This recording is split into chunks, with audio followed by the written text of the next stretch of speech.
Yeah, today we're glad to invite our old friend Barney to give us another guest lecture on differentiable physics and neural network, specifically physics-informed neural network.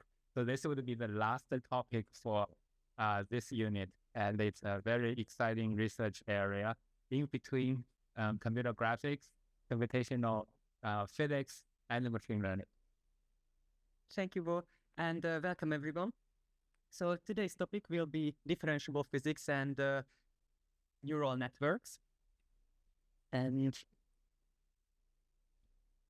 our study plan for today is to first talk about the big picture of what we mean by differentiable physics and what do we even mean by making physics simulations differentiable. Then we'll be looking at a couple of examples. And kind of our most important point for today will be that neural networks are actually just universal function approximators, but we can add some pre-existing knowledge in the forms of some inductive biases when we create our models, which can take the form of some heuristics on how our model should approximate our functions, and we'll be building up to an intuition on how to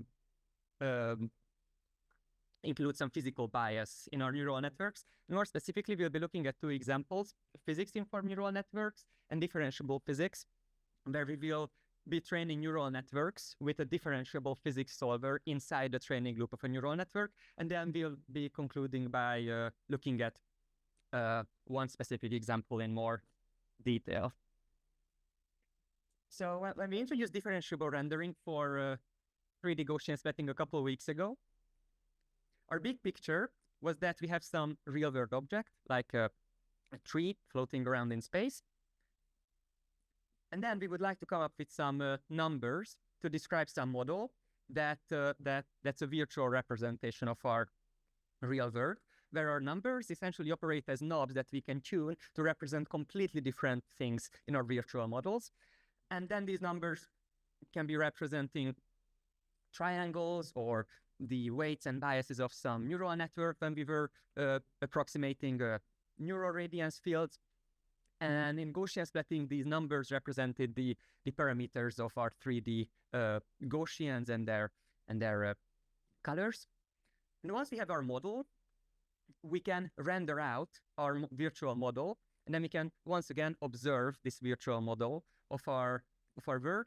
And the whole point should be that the observation should be the same between our virtual world and the real world. And in theory, if we just replace a window to the real world with our virtual world, then the same photons should be hitting our eyes. But naturally, this is not the same.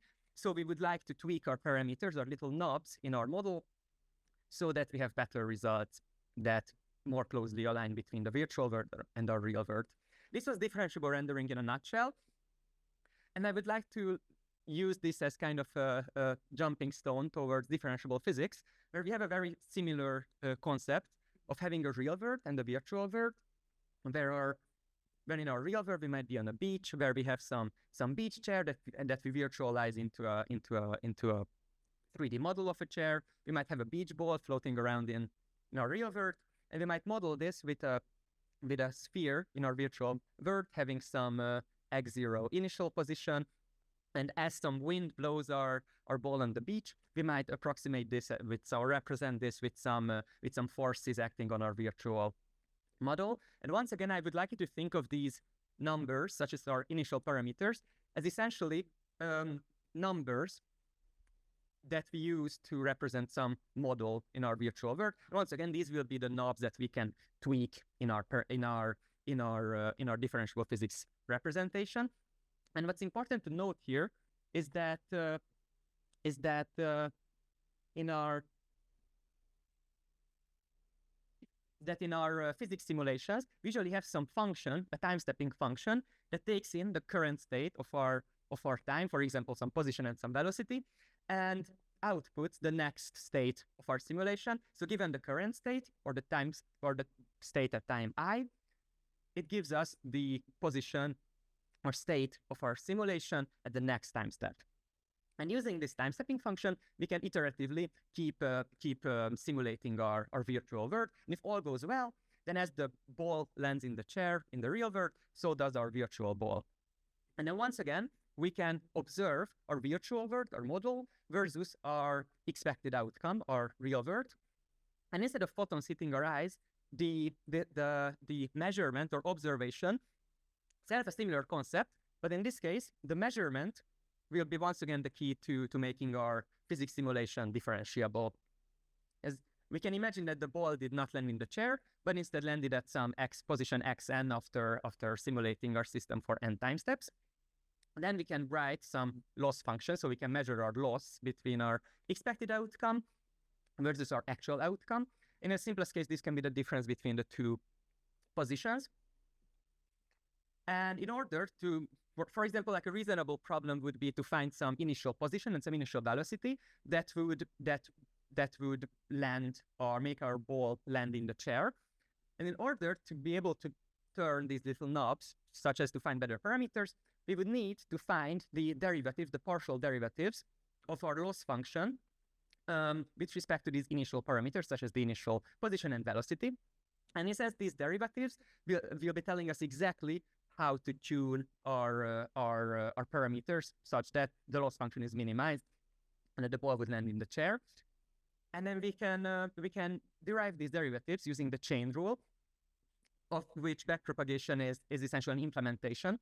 And if you remember your calculus class, essentially when we have some concatenated functions where we have some g function acting on some x, and then an f function acting on this g of x function, then a derivative of this compound function will be the derivative of the outside function at the inside function times the derivative of the inside function. And then if you think about this, our time stepping function, our simulation, how did we arrive at this final step? We essentially kept applying this time stepping function to some initial state of our simulation, and then we kept applying the same function on the output of this function, and so on, so forth and so forth, until we got some xn parameter. Then to derive these partial derivatives, we can backpropagate our loss, where if you look at our loss function, it's directly a function of our xn final position. So it's trivial to take the derivative of this expression with respect to xn. But then xn is actually a function of our previous state, so our previous position and previous velocity. So in order to derive the loss function with respect to this previous state, then we can just use the chain rule to derive this loss function, where we just look at the partial derivative of L with respect to xn, but xn is actually a function of xi plus 1, so we just apply the chain rule, and similarly we can do the same for the velocity. So in order to derive how our velocity at time I plus 1 changes our loss function, we can look at how the velocity at I plus 1 time step changes our final position, and then we can just use the chain rule, and we can keep stepping back in time right until we have the derivative of L with respect to our initial state. Does this make sense? In principle? Okay. And then once again, once we have these partial derivatives in hand, these are essentially a measure of which direction is best to tweak our parameters such that some loss function is reduced, which is literally the derivative of the derivative, and in the simplest case we can just use some gradient descent based iterative method to step in the direction of the negative gradient to minimize our loss function. And we can see this here in action from the difftaichi library, where we have some initial velocity for some pool ball, and we would naturally, our target is to have this blue ball land in the hole. And you can see that after 100 gradient descent iteration steps, the blue ball gets closer. In this example, this is Fluid Lab, a differentiable environment for benchmarking complex fluid simulation, 2023 paper from iClear. Here they are learning robot control policies for reinforcement learning for some fluid manipulation tests, such as pouring fluid or latte art. And it's a very, very cool paper, and you can also check out more details at the project page. Then in this setup, a neural network might try to approximate some external force component in a simulation for each time step, where in this example, we might have some room filled with air, and we might have some fire breaking out, which might have some smoke in the room. And maybe our objective is that our agent can control some air ventilation system around the room, such as to apply some indirect control over this environment. And our task here is to move all of these densities, the smoke, out of these windows after 16 time steps or similarly. And in this paper, Learning to Control PDs with Differentiable Physics, the neural network learns to move pretty much all of the density outside. And we'll be looking at this paper in more details in a bit. So to backtrack our chain of thoughts, neural networks are essentially universal function approximators. And some of the examples that we've been approximating in this class so far have been sign distance functions, where our function is how far away we are to the closest object in our scene. We've been approximating radiance fields, which made them neural radiance fields, that you also did for your previous homework. And in a sense, Gaussian splitting is sometimes shuffled in with neural representations. And in a sense, it doesn't have to do anything with neural networks, of course. But if you squint a bit and you think about Gaussian splitting as a predefined differentiable parametrization, it's essentially the same principle, where we have some model where we decided on some modeling scheme that's differentiable, and we would like to approximate some error function, reduce some error function. And something I would like to kind of take you home is that you can literally just cherry pick any function that you like and approximate it with a neural network. And here is a non-differentiable physics example, radiance predicting neural networks for cloud rendering from the deep scattering paper from Disney Research from 2017. The problem is that when you're rendering clouds, there's a lot of scattering interactions inside the cloud, because these are high albedo volumes, which means that when you would like to path trace these photons bouncing around clouds, you usually want to truncate the amount of these scattering interactions that you simulate before they reach your eye. And naturally, if you don't let the photons bounce around inside the cloud, they won't reach your eye or your virtual camera, so they stay black. And you can see that if you allow one bounce inside the cloud stays black, and although you have a quick render time, this doesn't look too pretty. But if you keep increasing the number of interactions, the number of bounces, the render time increases up to 34 hours if you let all of the particle bounces play out. So this paper looks at the radiative transfer function, and they essentially predict this amount. So instead of letting all the particles bounce around, they just let a neural network learn the approximate amount of particles bouncing to your position.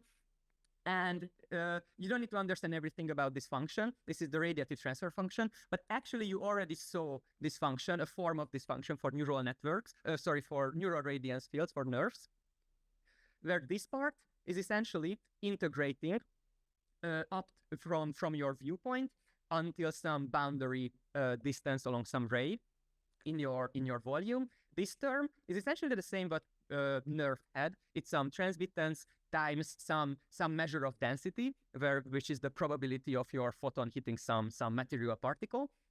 And this is the part that nerves kind of gloss over, because this integral is integrating at each point in our integration along our ray.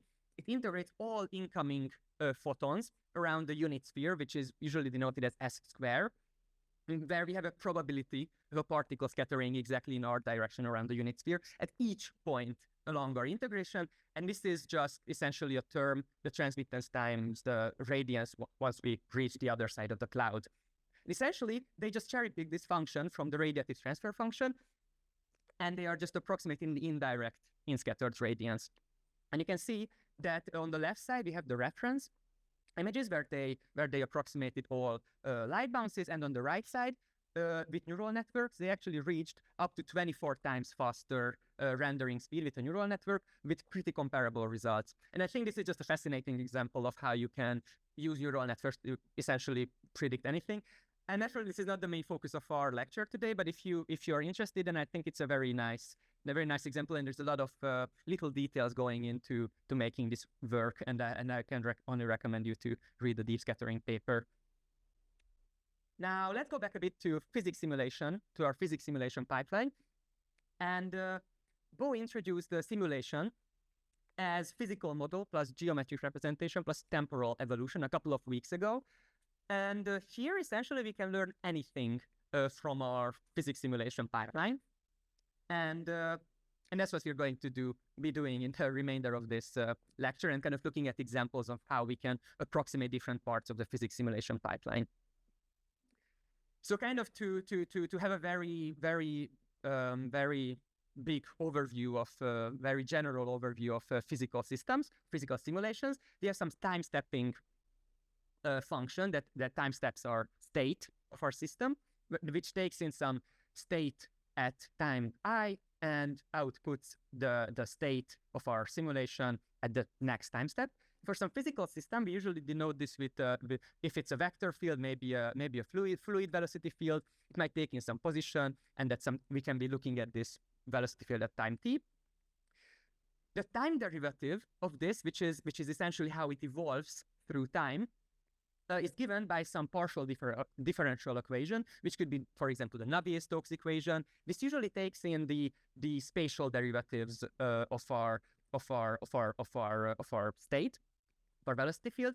We might also have some external force to be applied at each time step to our system, but this could also be, for example, a spring. Hooke's law, for example, is very similar, and we essentially have lots of different PDEs describing different physical systems, or it might be some made-up, handmade evolution of our system. So in principle, a physics solver or simulator moves the system forward in time, where the state of our system at the next time step is given through some solver taking in our current state and, for example, some external forces, where in the simplest case, we can have our solver be an Euler step, which is literally just the elapsed time times the time evolution of our system in some function where we also have I renamed the external force here y of ti. And if our solver is differentiable, that means that the solver can compute partial derivatives with respect to any parameters. And also, I would just like to highlight that hidden inside this very general notation, there are also some extra parameters hiding, such as material parameters like viscosity or how elastic an object is, and those are also some material parameters or very important physical parameters of our system that we might want to be optimizing for, or we might have to take into considerations such as friction, for example. This brings us to our next example, where we will be learning material parameters with differentiable physics. As a rule of thumb, kind of one of the main points of this lecture is that we should be using as much pre-existing knowledge as possible, whatever our task is, because why would we throw away something we already know? And if you reduce the learning problem to be as simple as possible, but not any simpler, which means that we should still let our model be able to generalize. So there is kind of a trade-off between two things. We would like our model to be able to generalize to a vast set of things, which means that we should kind of reduce our learning problem so that it's as general as possible. But at the same time, we would also like to keep it kind of big enough, our model big enough, so that it can actually learn the problem. And this is kind of always a trade-off, like how many neurons you let your NLP have, and you balance overfitting and generalization, or how many layers you stack after each other. And if you learn as little as possible, that usually leads to better generalization. And there's a very cool paper I would like to highlight, where they are learning neural constitutive laws from motion observations for generalizable PDE dynamics, which essentially means you don't need to understand, for example, this PDE, but their specific PDE is here. and they have some time integrator integrating this PD forward in time.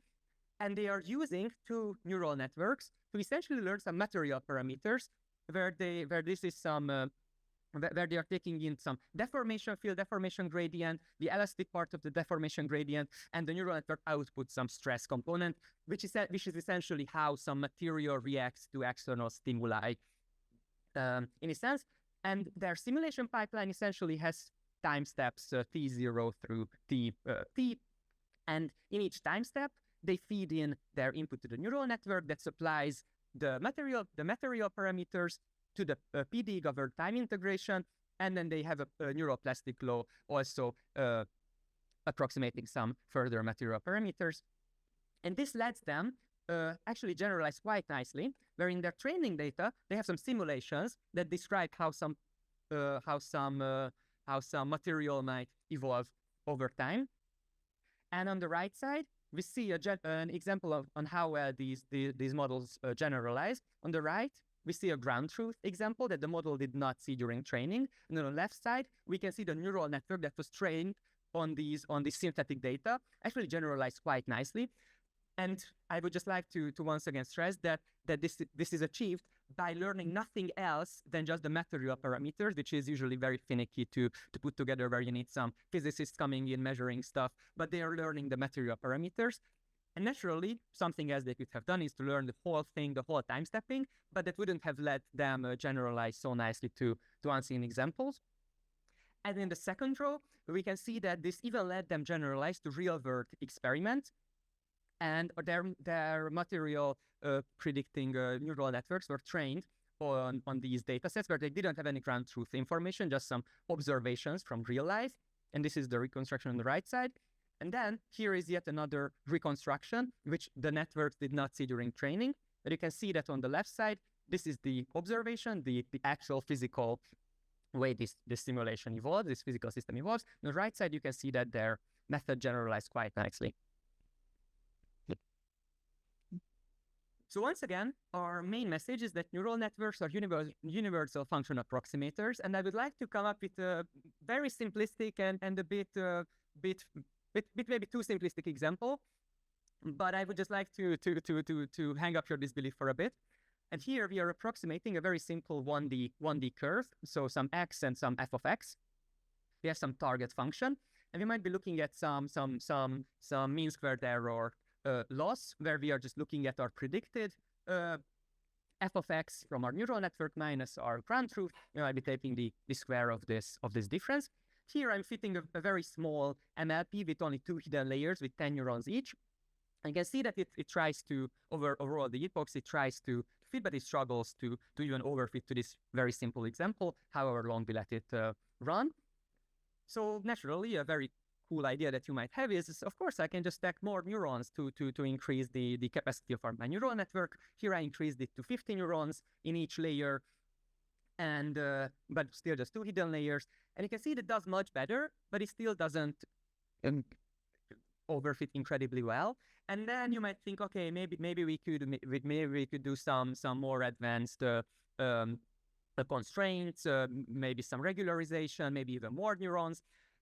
But actually, if you take 2 steps back from the problem, do we really need 2,700 parameters or even more to fit this seemingly harmless looking curve?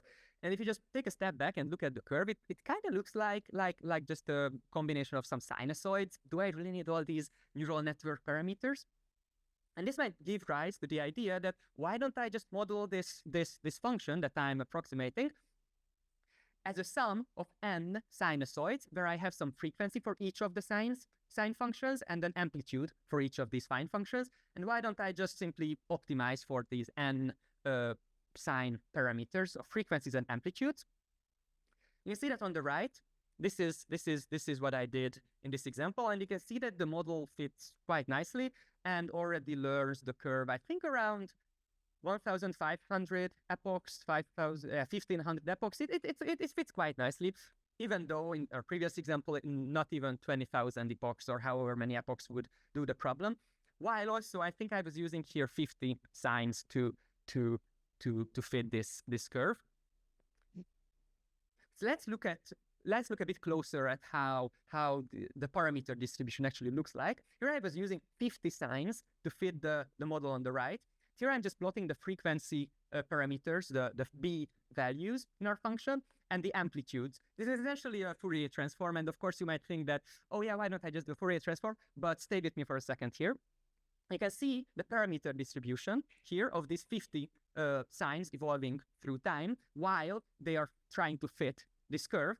And you can see that it's a bit all over the place. If you just kind of just look at it and kind of empirically observe these data points, does it make sense to have like negative amplitudes, for example? Signs kind of go positive and negative. Does it really make sense to have negative amplitudes? Is it really like, there are so many frequencies here, like at least 30 frequencies with non-zero amplitudes. Does this look like a curve that has 50, 30 different frequencies? Maybe we could do a bit better than this. And William of Ockham, like 700 years ago, said that he was a philosopher in medieval times, and he said that all things being equal, the simplest solution tends to be the best one, which means that for our purposes, if you have different models that can fit the same function and perform just as well in your data, then why don't you use the simplest one? Usually that's the one that should explain your problem in the best possible way. And I would just like to kind of invoke a quote that Bo mentioned during a previous lecture from Matthias Müller, physics researcher at NVIDIA, whose credo is an Albert Einstein quote that everything should be made as simple as possible, but not simpler. And I think this is kind of a very nice credo to have, and I think this is applicable just as much to physical systems as to teaching, as to pretty much most things in life. We should make things as simple as possible but not simpler. But for our current specific problem, we can apply something called Occam's razor, which is a philosophical term coined for even in argumentation or in debates, where you should usually, if you have multiple things justifying some observation, then usually if they are just as good an explanations, it's usually the simplest one that should be the correct one. And here we can kind of leverage this idea by, previously we've been just looking at this data loss of our prediction minus our ground truth, but actually we can also add a sparsity loss, where for our specific problem, we might want to have as few frequencies as possible. Yes? Reaching out Yes. only know that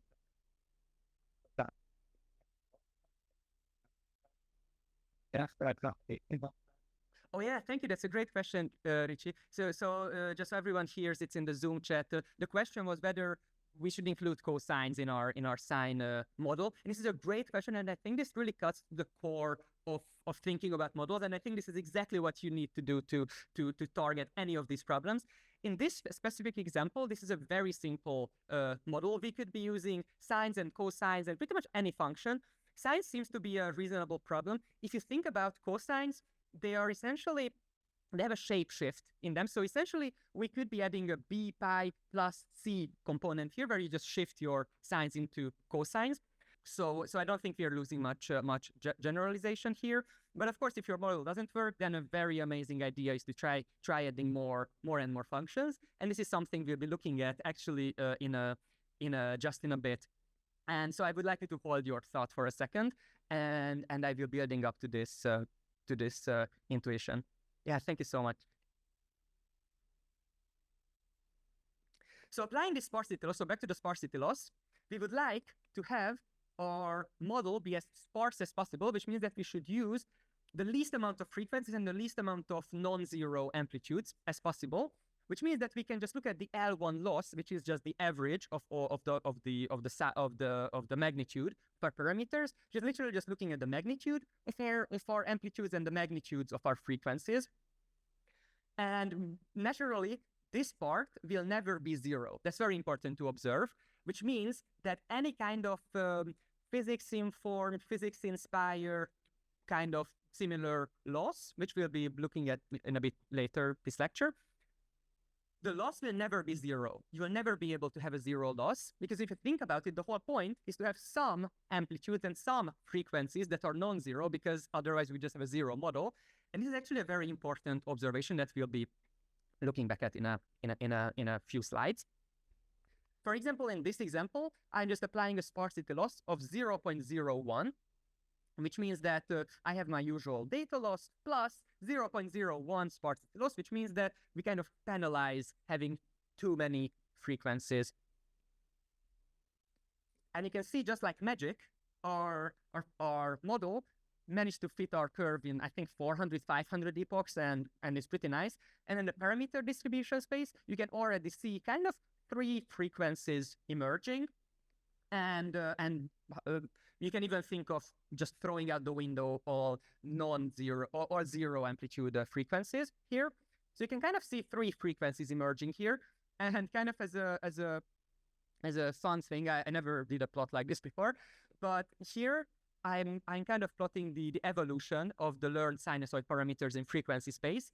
On the left side, you see no sparsity term applied, so we didn't analyze having too many different frequencies being present in our model. And here you can see that the color corresponds to the evolution of a given particle. You can see that we still have proper like kind of similar distributions here. We have something at 2 pi, which seems to be nice. We have something at 4 pi, but we all have all this unnecessary stuff. Probably some of the negative amplitudes are just trying to get rid of the noise introduced by some of the positive amplitudes that were unnecessary frequencies. But on the right, you can see that we have something going on at 2 pi, 4 pi, and 10 pi. And on this extremely toy example, I actually did use 3 signs to come up with this curve, where you can see that the 2 pi frequency is present exactly here, 2 pi with an amplitude of 1 exactly. The 4 pi frequency is present with an amplitude of 1.5. And you can see that the 10 pi frequency is also present with a couple of different amplitudes that probably sum up to 0.5. And here we got rid of all the other frequencies. Naturally, this is an extremely toy problem, but kind of coming back to Richie's question, this actually generalizes quite nicely. But hold your thought for a second. In differentiable physics, we need to know our governing equations. To make physics differentiable, we need physics. The whole point is to have some knowledge of physics and then use that in our training. But what if there might be noise? If we have some measurement data, our physics might still be physics, but our actual data points might be noisy, which we could never fit. Also, material parameters might be unknown, such as in the previous paper that I mentioned, which we might need to optimize for. And what if you're not even sure about our governing equations? If you just have a lot of astronomical data or whatever, we can actually find these out, our governing equations, from measurement data. We can build a library of candidate functions, just like before, where we have some observations of our inputs x, and we can essentially just have some p number of observations. We can essentially lift this input parameter into a higher dimensional space. Where our observations might be some constant. We might have some x squared, some different whatever polynomials we want to construct, sines, cosines, throw in everything, different frequencies. Coming back to Richie's question, also we could throw in some cosines, tangents, anything you can think of. That's kind of a function of our input parameters. And then, exactly the same way as we've been looking at in our toy example, we can look for the time evolution of some observed states. So the time derivative of some observed states over time, as the sum, as a linear combination using some amplitudes or some coefficients c for each of these observations for each of our input coordinates, which might be some XYZ point, or it might be some fluid simulation. And this idea generalizes so nicely that there is an amazing paper published by Stephen Abrandt and Joshua Proctor and J. Nathan Kutz called SINDy, Sparse Identification of Nonlinear Dynamics. And as this is not the main topic of our lecture, I would like to refer you to the paper and all of their amazing YouTube videos on this topic. But this is essentially what they are doing. They have snapshots of some states over some time Tm and a lot of different states, which could be some fluid simulation, it could be some evolution of some points in space, some particles. They take measurements of these states over time, feed them through some polynomials. These are some polynomials of different degree. These are sines, cosines, of different frequencies. They stack these in a big matrix, and then using the same exact idea that we've been using, they are optimizing for some minimal argument such that some observed data loss plus some sparsity loss is minimized, so that they can cherry pick the actual functions that make sense, that actually describe the evolution. And essentially what they're saying here is that usually the way physics equations look like in the wild is that sine of something times 1 over something times something plus something. And usually these somethings are quite few. We have f equals m times a. We have Hooke's law, which is just a couple of parameters. And this is exactly the heart of SINDy. This is a nice time to take a breather, and please allow me to just mention a couple of amazing resources that I would highly encourage you to check out after this lecture, because naturally this is a vast topic and we won't have enough time to talk about everything. Two of the three authors of the SINDy paper is Stephen A. Brunton and J. Nathan Kutz, professors at the University of Washington. And they wrote the book Data-Driven Science and Engineering, which is one of the most amazing books on the topic, and I cannot recommend it highly enough. It has amazing Python and MATLAB examples that you can run. They build up a very amazing intuition on how to add physical knowledge or even just inductive bias to our models from a very grounded and very engineering grounded perspective to control dynamical systems and essentially add together physics plus machine learning. And both of them have amazing lecture recordings on their YouTube channel. And we'll be looking at pins, physics informed neural networks in a bit. But if you would like to dive deeper, I can highly recommend Stephen A. Brunton's YouTube videos on the topic. Kind of a separate group. Sadly, I won't have enough time to mention every amazing group that is doing amazing work. But someone else who inspired me a lot in this topic, and I think has amazing resources that I would highly recommend you to check out, is Niels Thury's research group at TU Munich in Germany. And Niels Thury and his colleagues wrote a physics-based deep learning book, which is available completely free, and it has all the amazing Google Colab notebooks that you can just run on the fly. And they just released the 3.0.3 version that's dubbed the Gen AI edition. And one of his PhD students, Felix Mateo Köhler, also has an amazing YouTube channel called Machine Learning Simulation, where he delves into a lot of very non-trivial kind of mathematical details that I think is not really covered at most places or in most lectures. So just mentioning a couple of tools and demos that you can run at home, and I think these are amazing resources. One of these libraries or frameworks is NVIDIA's Warp framework, which has amazing examples. Also, TaiChi so NVIDIA Warp is embedded in Python, and you can write essentially CUDA kernels, which are automatically differentiated through Warp magic in Python. TaiChi is also embedded in Python, and you can write essentially GPU kernels for different backends. And PyFlow is actually developed by Niels Thury's group at TU Munich, and this is essentially wrapping PyTorch, TensorFlow, and JAX, and they kind of extend it with a lot of amazing differentiable physics simulation, mostly for fluid simulation. They have some amazing differentiable tool sets, and with that, this is an example from the Diff-TaiChi framework, which is integrated in the TaiChi library. Here they are optimizing for the activations on this elastic object, and they also couple it with a differentiable fluid simulation at the bottom. And also, I would highly encourage you to check out these examples at TaiChi. And I think that's a very, very fun example that I won't have too much time to talk about.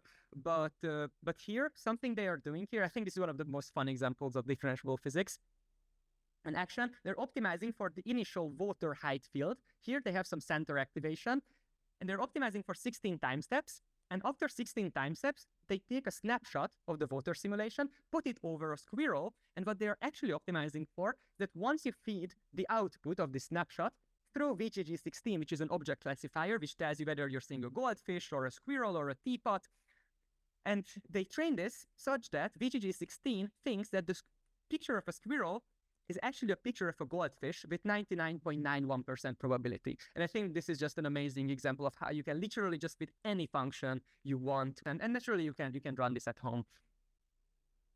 So the main topic of our lecture today is how to leverage our knowledge of physics. And I really like this XKCD comics, where your machine learning system is essentially just a big pile of linear algebra. And if the answers are wrong, then you just keep stirring the pile until they kind of look right.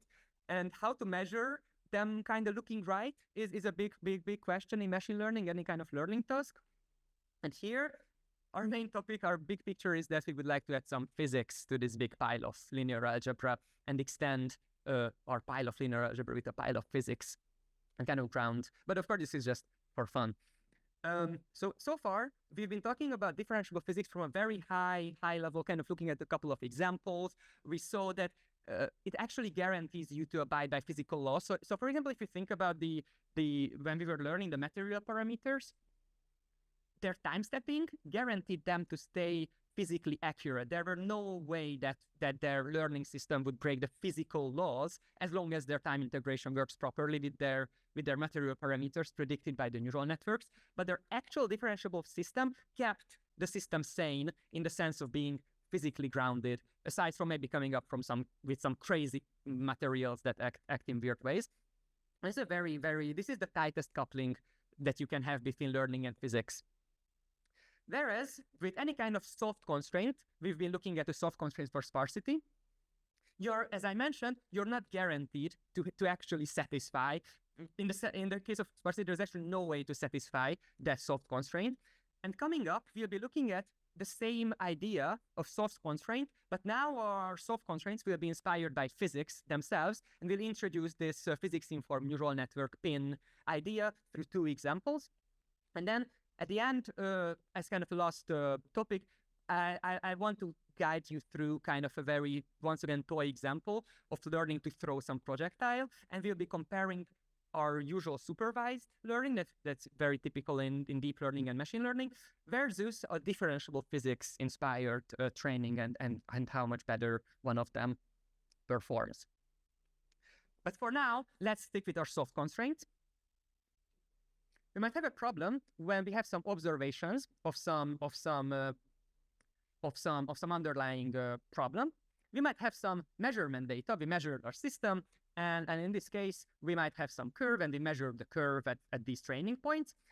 And our function that we would like to minimize is this data loss. We actually have actual training data. We would like to compare the output of our neural network. So at each of the time steps, our neural network takes in some spatial coordinate or coordinates x, and also some temporal input t, and it outputs the value of the curve. In this example that we compare, we have n measurement points, and all is good in the world, except that actually our neural network outside of the domain in which it has actual observations knows nothing. It doesn't actually learn anything about physics. It just thinks that, yeah, that curve will kind of go that way, that seems good enough to me. It has no actual understanding of physics. To wait, we once again know something about our physical system, because this kind of looks like a damping oscillator of some sort. Let's revisit something from maybe your physics high school classes. Deriving the position of a one-dimensional damped harmonic oscillator, which is essentially just some object hung up by some spring, with also amounting for some friction. We're measuring the displacement from some rest position. We have some spring constant, and we learned about Hooke's law, where a spring force is acting on our object. Usually in physics classes, it's some displacement, some delta x, but just to stick with our previous notation, we will write our Hooke's law as to our displacement will be u. So we have some force, then we might also have some damping force with some coefficient of friction here, where we need to amount for some damping force that's linear in the velocity of our particle position, where du dt is our velocity. And then with good old F equals ma, we might introduce some mass of our object.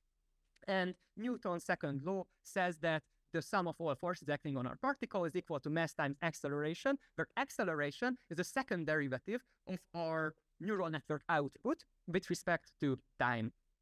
And once we tie all of this together, we have spring force plus damping force equals m times a, and we just bring the forces over to the left side, and we see that our output, U, whatever it is, has to abide by this specific loss function.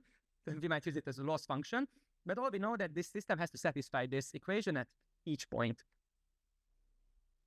And this is exactly what we can do. So next to our previous measurement data, or data loss of n observed data points, we can also add together very similarly kind of to how we had our sparse data loss previously, a second term that's a physics-inspired soft constraint, where we say that for m observed time steps, we can just sample m steps in our simulation here. Each of these m time steps, which are completely different from our previous data losses, our system has to abide by f equals mass times acceleration, where here we have the second derivative of our velocity, of our position displacement here. So this is m times acceleration plus mu times velocity, the damping force, plus the Hooke's law has to be abided by. And here we essentially just look at our neural network and run a backward pass. But at this time, we are not backpropagating to our neural network weights, but we're backpropagating to our temporal input, to our spatial input coordinate x. And we essentially run a backward pass back to our input coordinates x to get these derivatives of our system. So essentially, we have two loss parts. We are comparing to some training data, and then we are coming up with some physics-inspired loss function, and then we are computing the derivatives of the neural network with minimizing some underlying equation residual. Here you can see that we essentially just use the same training data, same n training data, but here we just added in m number of these virtual data points, where we just said that our neural network, we don't know how it looks like, but it has to abide by this law here. You can see that actually in this case, the neural network, and we had no idea where this spring actually went. But we didn't know something about the physics. And this is essentially physics-informed neural networks in a nutshell. Our neural network encodes the whole solution, u of x and t, where x is some coordinate, some spatial coordinate, and t is some temporal coordinate. And the derivatives, which could be the divergence, Laplacian, first derivative, second derivative, whatever, are computed by a backpropagation with respect to these parameters. And as I mentioned before, I cannot highly recommend you enough this blog post by them mostly, and also, as I mentioned previously, Steve Brunton's YouTube channel on the topic, which delves deeper into this. And just as a fun example of how we might actually be using spring systems in computer graphics, hair simulation is a very typical use case for spring systems in computer graphics. And in this paper by Pixar, by Haley Iben, Mark Meyer, Lena Petrovich, Olivier Soares, John Anderson, and Andrew Witkin, they published an artistic simulation of curly hair in 2013, where each of the strands of Merida in the movie Brave was made up of these spring systems, where they had some springs connected together to form a hair strand, and they also had some invisible springs holding the curls together. And you can see that this is essentially just a very cool example of forward simulation in physics.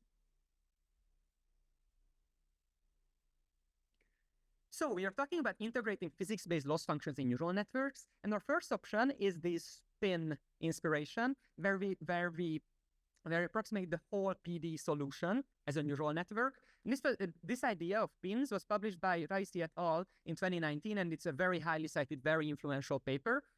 And essentially what we're doing here is that the neural network is discovering the discretization that it's going to be using by itself. But actually in computer graphics, there was a paper where we are using a predefined discretization. And the paper Accelerating Eulerian Fluid Simulation with Convolutional Networks essentially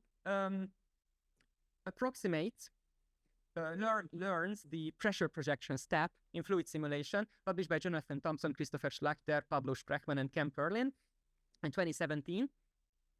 And this is the second kind of version of using some physics-inspired soft constraints, where we don't let our neural networks discover the discretization, but we decide on some Eulerian. Eulerian means grid-based discretization, and then we let our neural network learn something in this predefined discretization setup. And I would very highly recommend you to read this paper. I think it's a very cool idea in general, but just as a high-level overview, they are predicting the pressure with convolutional neural networks, with CNNs, and essentially what they're doing is an unsupervised learning, because they don't know how the non-divergent fluid field after a pressure projection would look like, but they know what it should abide by. And what it should abide by is that in a single time step, we have some velocity field.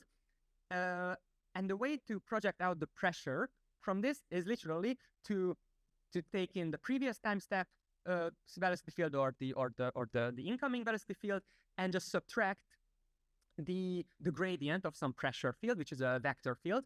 And what remains is the divergent free part.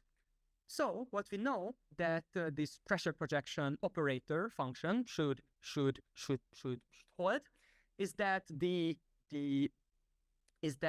divergence of this velocity field after the pressure projection should be 0.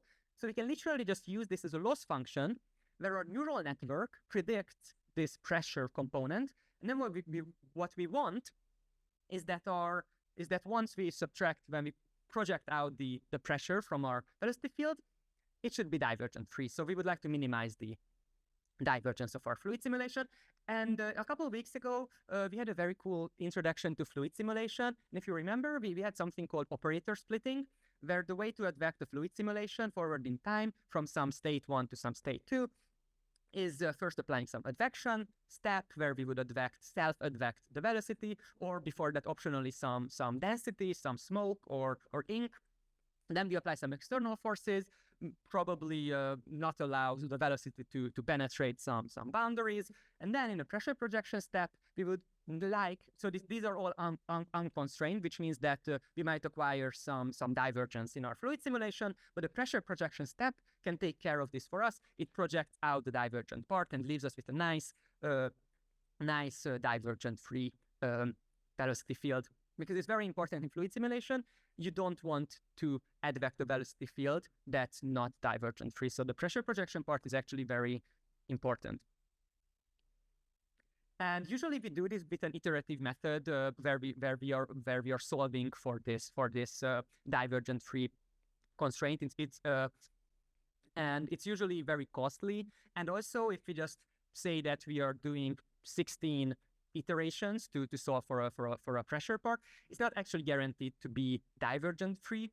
Or if we just iterate until convergence, then it means that we might have some different amount of times that we need to spend solving this pressure system in each time step. But if it's trained a neural network, actually it's guaranteed to have a constant amount of time going into solving this pressure projection step for us. And if we're lucky, it actually generalizes well. And you can see in these examples that it does generalize quite nicely. So going back to our overall study plan for today, we are essentially looking at how can we leverage our existing knowledge of physics in different kind of machine learning and training problems, or even just to come up with models in general. So we've been looking at differentiable physics. We've been talking about neural networks being universal function approximators. We came up with a kind of a heuristic inspired by Occam's razor with some sparsity constraint. Because if you have a small model that's good enough for our problem, it's probably able to generalize quite nicely. Then we started talking about putting physics in neural networks. And one of the examples of this was physics-informed neural networks, PINs. And we saw how we can have some soft constraints, some as inductive physical biases, where our bias in our model is inspired by physics. These are kind of would-be nice constraints. It would be nice to abide by physics, but we don't have any guarantees to actually minimize those virtual data points that we looked at in the spring example. And we looked at two examples, the spring example and the learning divergence freeness example with some predefined discretization. And as our last topic for today, we'll be looking more closely at differentiable physics. Now that we kind of understand what we're trying to do, I'll be brave enough and throw a couple of partial derivatives at you. It won't be too crazy, so I hope it will be fine. But before we come up with this toy example, I would just like to show you two more use cases utilizing an idea called solver in the loop, which essentially means that in the training loop of the neural networks, we have a differentiable physics solver inside the training loop, putting solver in the loop. And I will be looking at our toy example of learning to throw. And I would like to mention two papers. The first paper is Solver in the Loop, Learning from Differentiable Physics to Interactive PD Solvers by Kivo Noom, Robert Brand, Yun Raymond Fay, and Philip Hall and Niels Thury. They presented this at NeurIPS 2020. And they are essentially, from a very, very high level, they are using a control force, a corrective term, to reduce numerical errors from some acquired from some discretization in our physical simulations. And the second paper that's actually very closely related to the first paper is Learning to Control PDs with Differentiable Physics, presented by some overlapping authors, Philip Hall, Vladlen Koltun, and Niels Thury, also in 2020 at iClear. And they're also it's a very different formulation, but if you kind of look at it from a very high level, they are using a control force to control simulations. And one of the examples that we looked at previously was trying to get rid of some smoke in our room.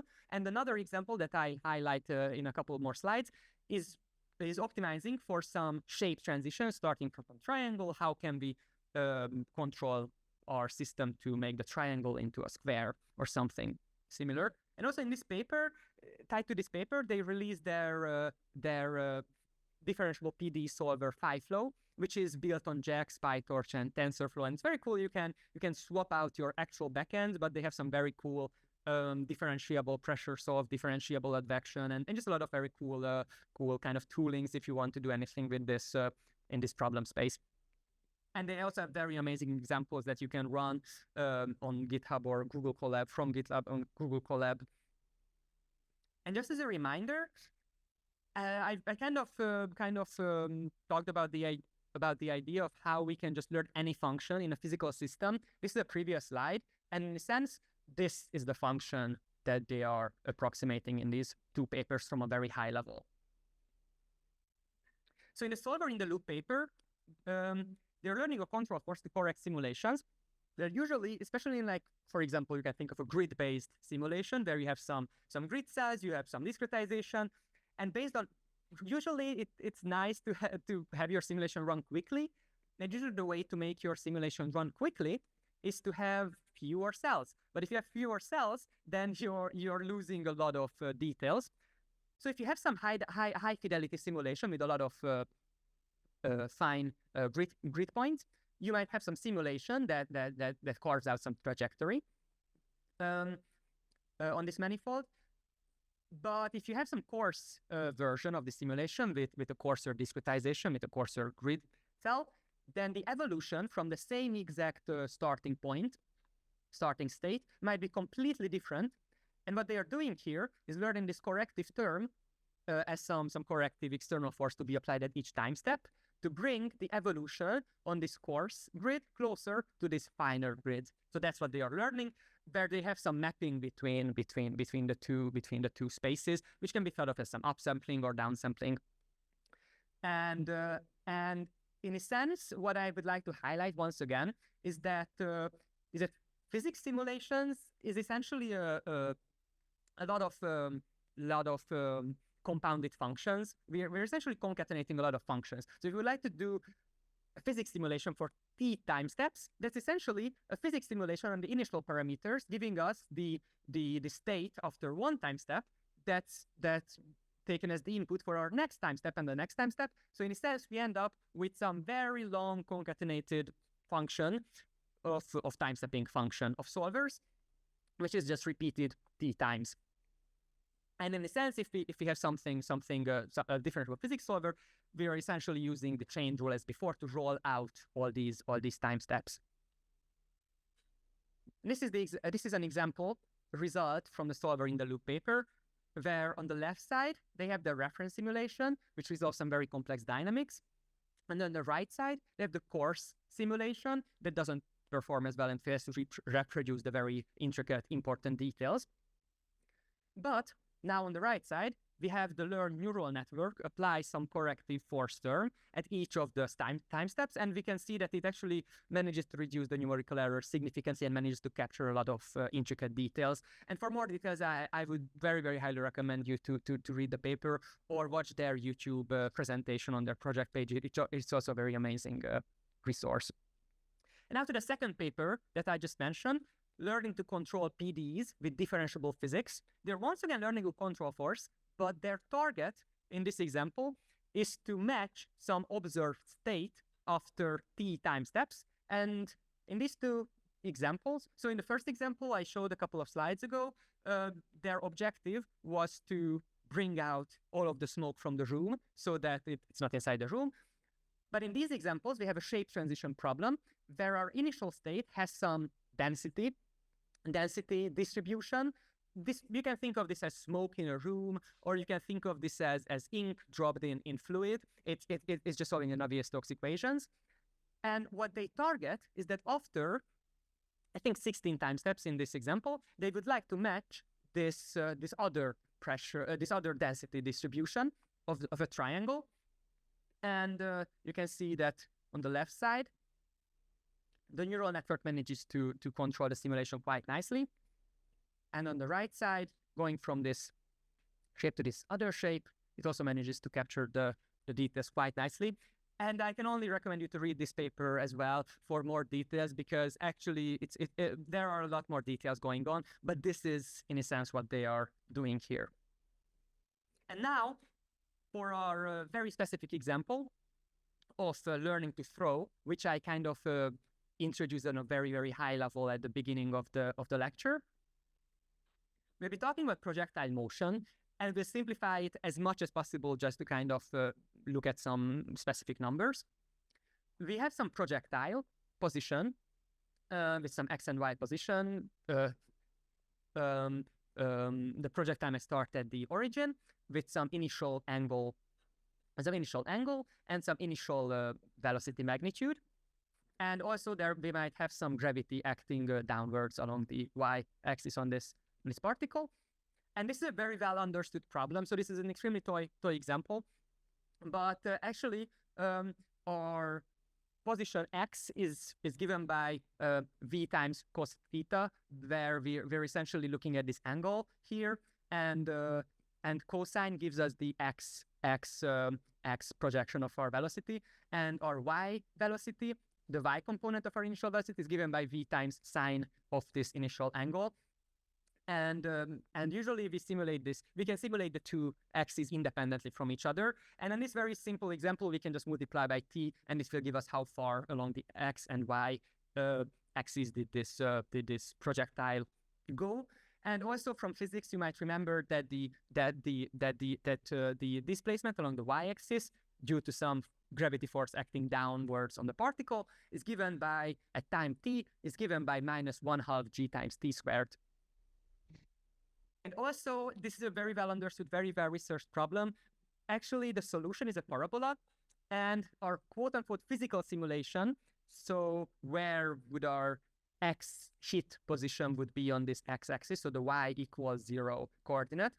Actually, this is given in a closed form, which is well known. It's v squared times sine 2 times the initial angle over g. So this essentially given our initial state, initial velocity magnitude and initial angle, gives us where we hit. But in a typical differentiable physics simulation setup, this would be replaced by time stepping. So I would like you to kind of imagine that in each time step, we might also be able to add some drag force, for example, or some external force component to blow on our projectile. But in this very simple example, this will be our physical simulation here. So our loss function, and naturally our problem statement will be that given some target location, we would like a neural network to come up with some initial angle and some initial velocity magnitude, such that after we simulate this projectile motion, it will land at the target position. So our loss function is naturally given some target position. We would like the predicted landing position once we simulated the initial state to be as close as possible to the target, which we can look at the difference squared, for example. And just to kind of rewrite this to make it more obvious, the predicted x position is actually a function of our initial state, our velocity magnitude, and our initial angle. And usually we like doing x hat for some target ground truth data. So in a sense, our loss function now becomes, given this physics simulation, given some initial state, minus our, so kind of the difference between our predicted hit position and our ground truth hit position, how close did we get? And then I would just like to highlight that this simulation is a physics simulation given by this closed form solution in this sense, in this case. But as I mentioned before, this physics simulation function could be a concatenation of multiple time steps, and we just need to unroll it with the chain rule essentially. But in this simple example, our chain rule is actually quite simple and fits on a single slide. So what we would like to come up with is how to tweak this initial velocity magnitude and this initial angle in order to reduce our loss. And as mentioned previously, our partial derivative of the loss function with respect to our initial state gives us exactly this, how to turn that little knob of a parameter. And you can see that the derivative is given by the chain rule, where we have direct access to how our loss function changes with respect to our x predicted solution, which is just 2 times x minus x prime, x hat. And of course, the times the inside derivative, which is just 1, because the derivative of this inside part with respect to x is just 1, times the derivative of how does this function change with respect to v, which is essentially differentiating our time-stepping function, v squared times sine 2 times the angle. And we would like to come up with how does this change. Cool.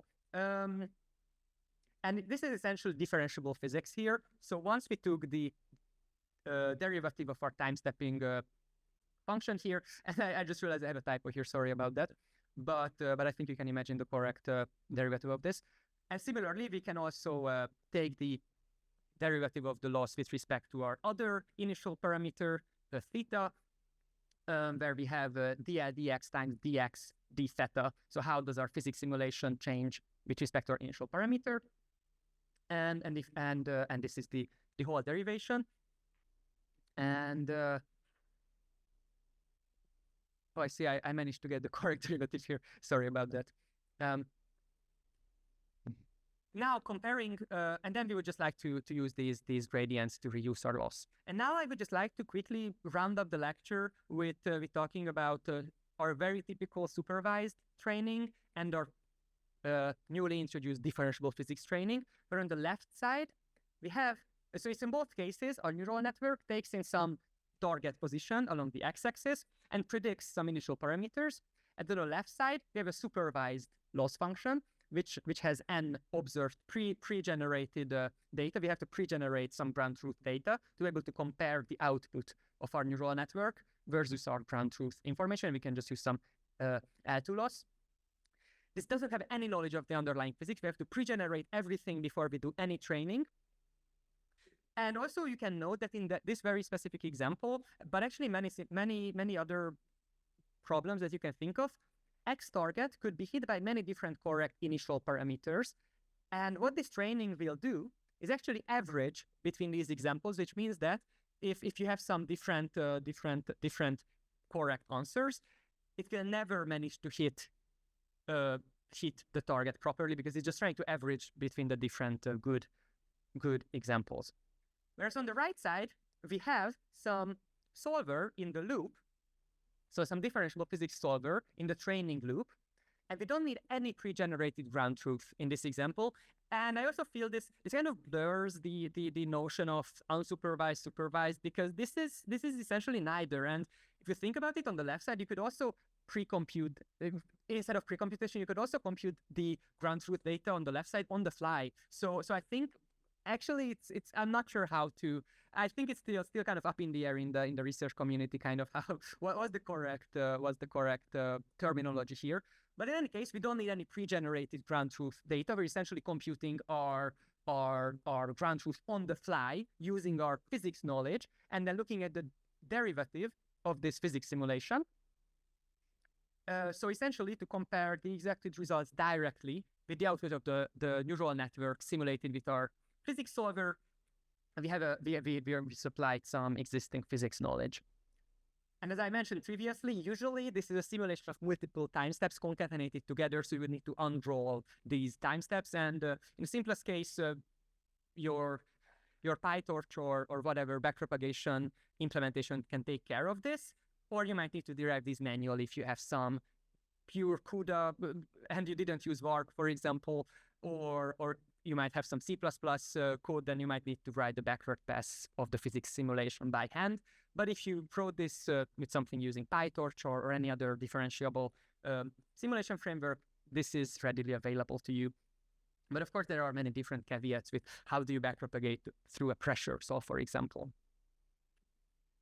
And here are some of this very toy example. Here are some results comparing the supervised outcome with the ground truth and the differentiable physics training. So the ground truth is the actual trajectory that we were targeting. I mean, we were targeting the end result and not the actual trajectory. That's the whole point of differentiable physics.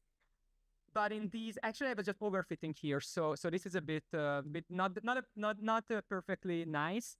But here I'm just overfitting two examples, and I didn't do a proper training validation test split. But you can see that in all of these cases, the supervised output failed to hit the target in all of the examples I looked at, and these are just random examples from hundreds of examples I looked at. And here I'm also plotting the comparison of the predicted landing positions. Here is the ground truth in black. The differentiable physics prediction always manages to hit them, and the supervised prediction seems to, in my specific training, it seemed to always overshoot the ground truth target. And as we're getting closer to the end of the semester, I hope that you're very excited to think of some final project inspirations. So I would like to kind of make a pitch for you to think of something fun that you would love to do with differentiable physics. And I think there are lots of things to appreciate and enjoy, and come up with a very simple example. I think it would be an amazing project. So one of the ideas is to re-implement the pressure predicting convolutional neural network paper from Thompson et al. That I mentioned, but also in the physics-based deep learning book, physics-based.org, the physics-based deep learning book, they have a very amazing runnable example that runs in Colab. This is a 2D example that doesn't include geometry and boundary condition constraints, whereas Thompson et al. also had some geometry constraints that the pressure projections should take care of the bunny, for example, in their scene. So you can think of how you might be able to integrate some geometry part to a 2D example. And I think something very fun you could do is to add the physical prior to learning any physical system of your choice. You can think of Hooke's law for springs. You can think of a pendulum, a double pendulum, which is a chaotic system. I'm super curious what you could come up with for a double pendulum, for example. And this can be either a pin style, physics-informed neural network style, a physics-informed loss, or some cool differentiable physics-based example. And I think the coolest thing would be if you could actually show the difference between either a pin and differentiable physics style training or some purely data-driven pre-computed ground truth and your improvement with this physics-informed training. And the spring example came from an amazing blog by Ben Mosley, and I can only highly recommend you to look at this. It's a very short blog, and this is a spring example I used.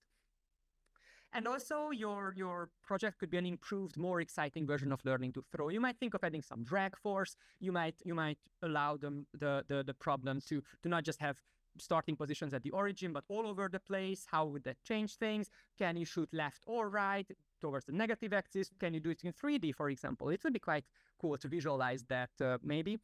And also the two tiny examples that I did for this lecture of finding sinusoids in a SINDy style framework and the learning to throw example are available on GitHub if you would like to check them, but they are very simple. But maybe it might be an inspiration to try something for your project.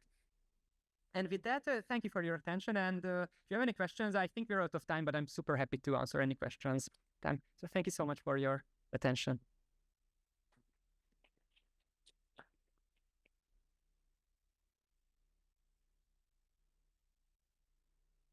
If you have any questions, I'm happy to. Yes, and there any different physics that pushing like oh yeah. So the question was whether there's a benefit to using a differentiable physics solver instead of a physics solver.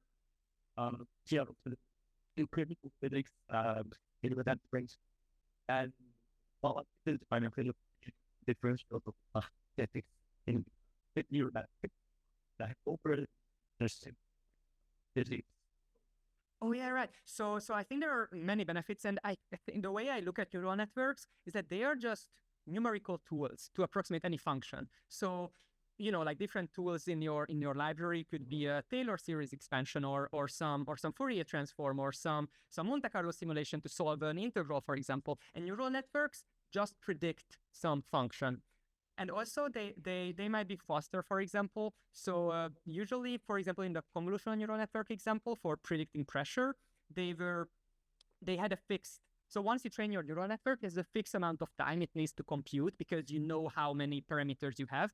And in that case, you can have some Jacobi iterations for solving some sparse or dense linear system, for example. And instead of all those iterative solutions, you have one fixed cost for running your forward pass in your neural network. That's one benefit. The other benefit introduced in the solver in the loop paper is that you can have a much coarser physics simulation that can take hundreds of times, if however many times, much quicker to solve that on that very coarse grid. Instead of having millions of grid cells, you might have just hundreds of thousands or tens of thousands of grid cells. And a neural network might learn this corrective force term that was simulated on this lower dimensional grid, how to actually upscale that into higher resolution. So in each time step, they apply the corrective force term. So having this coarse grid, the neural network was, and of course, like I didn't mention all the benefits of actually how much faster a neural network is, but you can kind of imagine how you have some exponential growth if you have some n by n three-dimensional voxel grid.